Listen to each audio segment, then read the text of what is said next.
Did somebody just drop a live grenade into the boxing ring? Evander Holyfield, the man who stared down Iron Mike Tyson in his prime and emerged twice a victor, is now cavorting with Tyson's upcoming opponent, YouTube maverick Jake Paul? Forget undercards, forget pre-fight jitters. This is the main event, folks. And the plot thickens faster than a Rocky montage on Fast Forward. This isn't some passionless publicity stunt.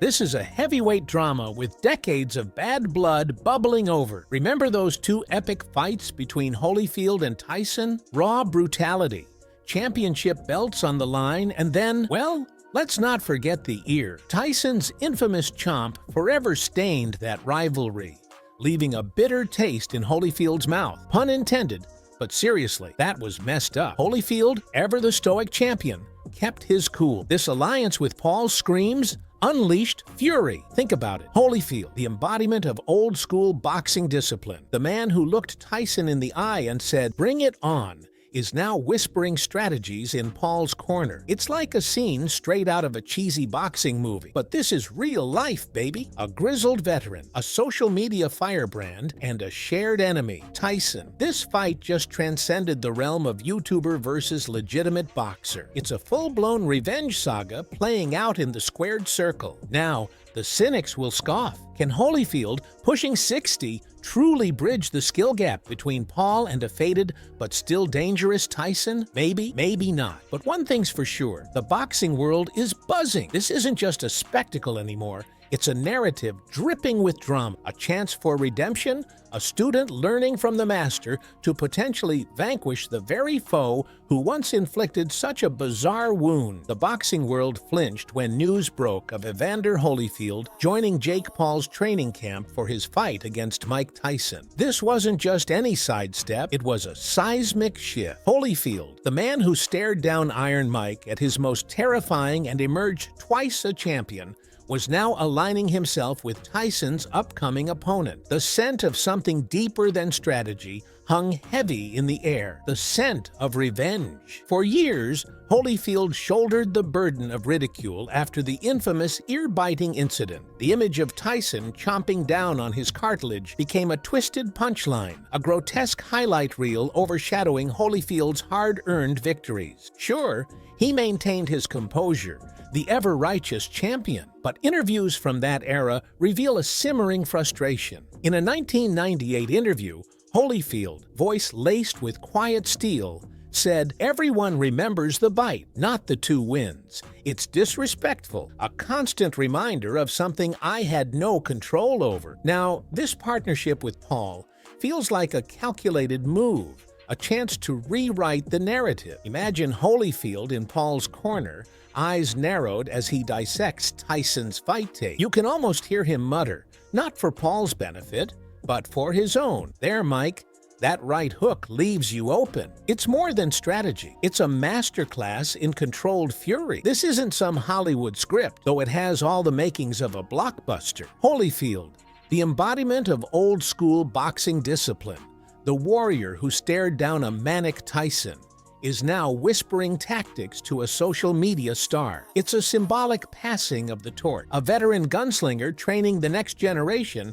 to take down his nemesis. But there's a personal vendetta fueling the flame. In a recent press conference, a reporter, sensing the underlying tension, pressed Holyfield, "Is this about revenge, Evander?" The usually stoic champion met the question head-on. "Redemption is a better word," he said, his voice low but firm. "Redemption for myself, for the sport, and maybe a chance to show the world what some of us have never forgotten, who the real champion truly is." The room crackled with anticipation. Was this a subtle jab at Tyson's legacy, forever tarnished by that one unforgettable moment? Perhaps. But one thing was undeniable.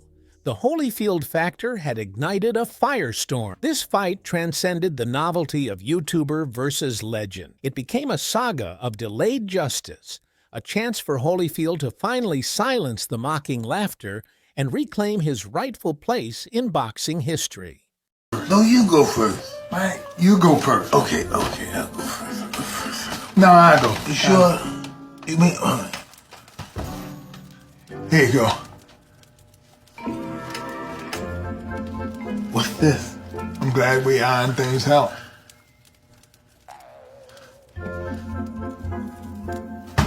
Now I got you a gift.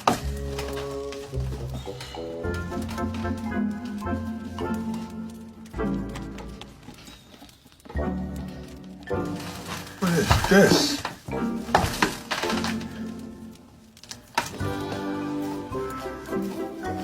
What is this? I got you your ear. No, it's not. This ain't my ear. Yes, it is. Cherry pie punch filling. My ears don't taste like cherry Yes, pie. they do. My ears don't. Yes, they do. Man, they don't. Yes, they do. No, I don't. Yes, they do. Why I ate your ear, I should know. Well, you're right. Mike Tyson's reaction to Evander Holyfield's alliance with Jake Paul was pure, unadulterated shock. Here was the man, the real deal himself, the very guy who twice dethroned him and endured an ear-chomping incident for the history books, suddenly prepping his upcoming foe. It was a betrayal that landed with the thud of a heavyweight right hook. Tyson, ever the enigma, had always maintained a strange respect for Holyfield. Sure, the fights were brutal, legendary clashes etched into boxing lore. But in interviews after the dust settled, Tyson spoke of Holyfield with a grudging admiration. He was tough, Tyson once said, a hint of respect in his gravelly voice. The toughest I ever faced. There were even whispers of a reconciliation, a thawing of the icy relations that had existed for years. Then came the bombshell. Holyfield in Paul's corner? The news left Tyson bewildered. Evander? With that YouTube kid? He sputtered in a recent interview. We had our differences, sure. But I thought there was respect there. The disappointment was palpable, a flicker of sadness in his eyes that surprised even the most hardened reporters. This wasn't just about a strategic advantage for Paul. Tyson, despite his bluster, is a man keenly aware of his own legacy. Holyfield's presence with Paul felt like a personal affront, a public reminder of a rivalry that, for Tyson, seemed to be fading into the past. I beat him twice, Tyson growled, the familiar fire reigniting in his eyes for a brief moment. He knows that. This is some kind of twisted joke, right? But the reality was a bitter pill to swallow. Holyfield wasn't playing. This was a calculated move, a chance to rewrite the narrative dominated by the ear incident. For Tyson, the betrayal stung. It wasn't just about the fight. It was about the erosion of a narrative he'd carefully cultivated, one where respect, however grudging, existed between him and Holyfield. Tyson, ever the colorful character, unleashed a verbal barrage that left even seasoned boxing commentators scrambling for cover. Holyfield, the real deal? More like the sore deal, Tyson boomed in a recent interview, his voice laced with a fury that sent shivers down spine. The guy couldn't handle defeat. Still can't, apparently. It was a vicious left hook of an insult, a clear reference to the years of subtle jabs Holyfield had endured about the ear-biting incident. Tyson, in his own twisted way, seemed to relish the opportunity to twist the knife. But it wasn't just about old wounds. Tyson, with a fighter's intuition, understood the strategic implication. Holyfield, the embodiment of old-school boxing, the man who stared down Tyson in his prime, was now whispering secrets in Paul's ear. It was a potential nightmare for Tyson, a chance for Holyfield to rewrite history through his protege. He knows I'll smoke that kid Paul, Tyson sneered. This is all some last-ditch effort to cling to relevance, to leech off my legacy. He's a has-been, a faded champion clinging to coattails. This is pathetic, Tyson concluded, shaking his head. This whole thing cheapens the sport, tarnishes whatever weak reputation Holyfield has left. He's a glorified cheerleader for a social media kid. Sad. The statement hung heavy in the air, a challenge laced with a bitter truth. This fight wasn't just about two fighters stepping into the ring. It was a battle for redemption, revenge, and a chance to redefine legacies. And with Tyson spitting fire and Holyfield working from the shadows, the boxing world watched with bated breath, eager to see who would emerge victorious from the ashes of this decades-old rivalry. Evander, I'm sorry. I'm just focused on the ear. I know I shouldn't start this interview that way, but I'm looking, but your ear looks fine. Your ear? We're talking about when Tyson bit it, right? It's this ear, right? Yeah. Let me see it. Is it? Oh, there's a little piece missing right there. Just a tip. Does it hurt? Nope. Did it grow back a little bit? No. It's the same. What was he thinking? What was that all about? Why did he do that?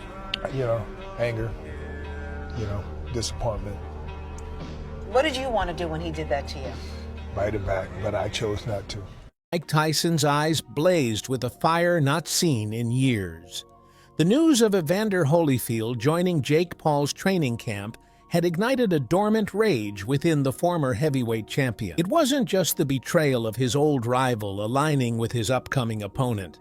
It was the chance for a final showdown, a settling of scores that had lingered for decades.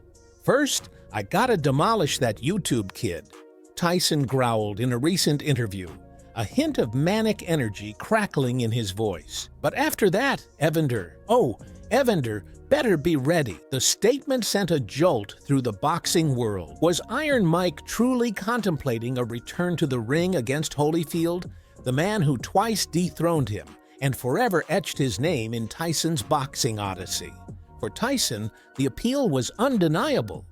Here was a chance to rewrite the narrative, to erase the sting of defeat and the lingering memory of the ear-biting incident. A victory over Holyfield, even at their advanced age, would be a symbolic knockout, a mic drop moment that would silence his critics and solidify his legacy. Unfinished business, Tyson muttered, his voice laced with a steely determination. That's what this is. I gotta settle the score once and for all. This wasn't just about personal demons, though. Tyson, a shrewd businessman in his own right, recognized the financial potential of a Tyson-Holyfield thread. The nostalgia factor alone would be a goldmine. Fans, young and old, would flock to witness the culmination of this epic rivalry. It'd be bigger than anything that YouTube kid could ever dream of. Tyson chuckled, a hint of his old swagger returning. But the road to Holyfield wouldn't be paved with nostalgia. Tyson,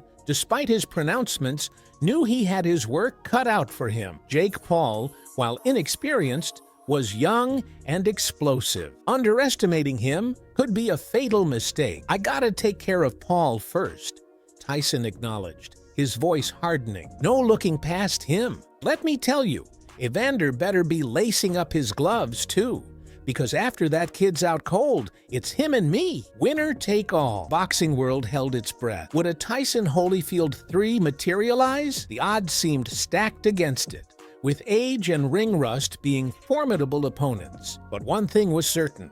The fire had been lit within Iron Mike, and with a potentially lucrative payday and a chance to settle an old score on the horizon, the possibility of Tyson stepping back into the ring against Holyfield had become a tantalizing prospect. The saga of Tyson and Holyfield, it seemed, wasn't over yet. It was merely entering a new, unexpected chapter. Evander Holyfield, the man who silenced the roar of Iron Mike Tyson twice, wasn't about to shy away from the firestorm his alliance with Jake Paul had ignited. In fact, as the barbs and accusations flew from Tyson's camp, Holyfield emerged from the shadows, not with righteous anger, but with a quiet confidence that spoke volumes. People forget, Holyfield said in a recent interview, a hint of a smile playing on his lips.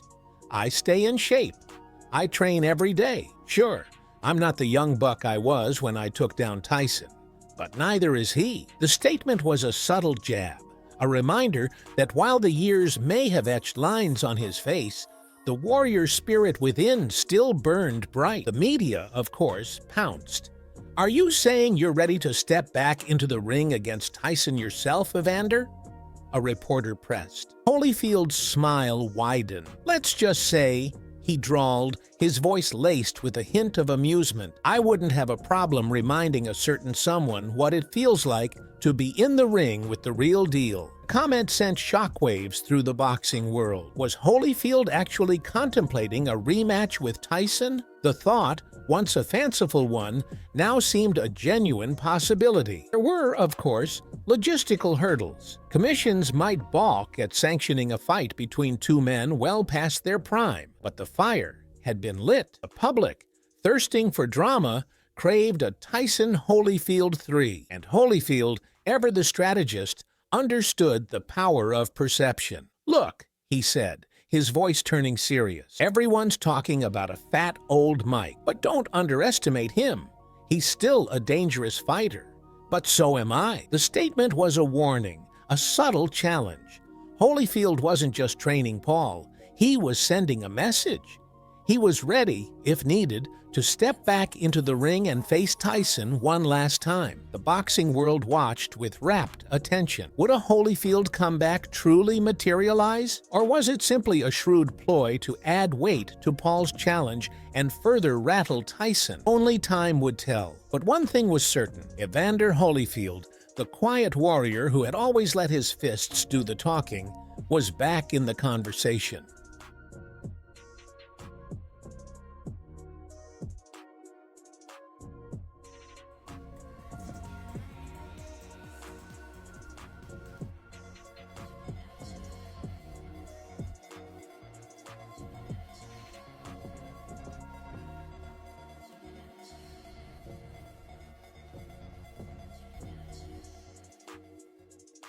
The news sent shockwaves through the boxing world. Evander Holyfield, the man who twice dethroned the iron-fisted Mike Tyson, was joining forces with his former foe's upcoming opponent, YouTube sensation Jake Paul. The announcement crackled with unspoken motives. Was this a pure business decision? A chance for the aging legend to capitalize on the massive hype surrounding the fight? Or was something deeper simmering beneath the surface? Many boxing analysts lean towards the theory of revenge. Holyfield's battles with Tyson were brutal, legendary affairs etched permanently in boxing history. But the two fights weren't just about championship belts. They were infused with a bitter rivalry, culminating in the infamous ear-biting incident that forever tarnished Tyson's reputation. Holyfield, a devout Christian, had always maintained a dignified silence on the matter. But this move, this alliance with Paul, spoke volumes. Here was a chance, perhaps the last one, to see Tyson humbled once again. This time, not by the real deal himself, but by a tattooed kid with a massive social media following. The optics were undeniable. Holyfield, the embodiment of old-school boxing discipline, the warrior who stared down Iron Mike at his most ferocious, would be in Paul's corner, whispering strategies, dissecting Tyson's vulnerabilities. It felt like a symbolic passing of the torch, a veteran gunslinger training the next generation to take down his nemesis. Of course, there were skeptics. Could Holyfield, now in his 50s, impart enough wisdom to bridge the vast skill gap between Paul and the ferocious prime Tyson? Even a diminished version of it. Was this a cynical ploy by Paul's camp to gain legitimacy and media attention? Perhaps. But one thing was certain: the Holyfield factor had injected a whole new layer of intrigue into the fight. It was no longer just a novelty bout between a social media star and a boxing legend past his prime. It was a story of redemption, of a warrior king lending his experience to slay the dragon who once bit his ear off. The boxing world held its breath, waiting to see if the student, under the tutelage of the master, could pull off the unthinkable.